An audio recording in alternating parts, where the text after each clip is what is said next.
যুদ্ধ শুরুর কয়েকদিনের মধ্যে ইসরায়েলি হামলায় ইরানের সর্বোচ্চ নেতাসহ শীর্ষ কর্মকর্তারা নিহত হন। সে সময় মার্কিন প্রেসিডেন্ট ডোনাল্ড ট্রাম্প বলেছিলেন, ইরানের ভেতর থেকে কেউ যদি নেতৃত্ব নেন সেটাই হবে সবচেয়ে ভালো।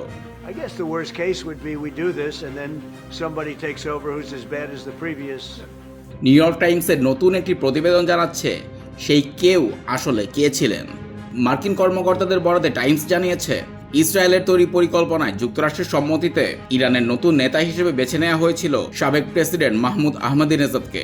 2005 থেকে 2013 সাল পর্যন্ত ক্ষমতায় থাকা আহমদিনেজাদকে চিরকালই আমেরিকা ও ইসরায়েল বিরোধী কট্টরপন্থী নেতা হিসেবে চেনে বিশ্ব।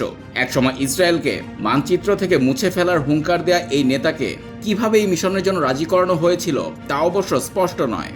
তবে নিউ ইয়র্ক টাইমস জানাচ্ছে, যুদ্ধের প্রথম দিনেই এই গোপন পরিকল্পনা পুরোপুরি ভণ্ডুল হয়ে যায়। আহমদিনেজাদকে গৃহবন্দী দশা থেকে মুক্ত করতে তার তেহরানের বাড়িতে হামলা চালিয়েছিল ইসরায়েলি বাহিনী, কিন্তু সেই ভুল হামলায় উল্টো আহমদিনেজাদ নিজেই গুরুতর আহত হন। এরপরই পুরো পরিকল্পনা থেকে সরে আসে দুই দেশ।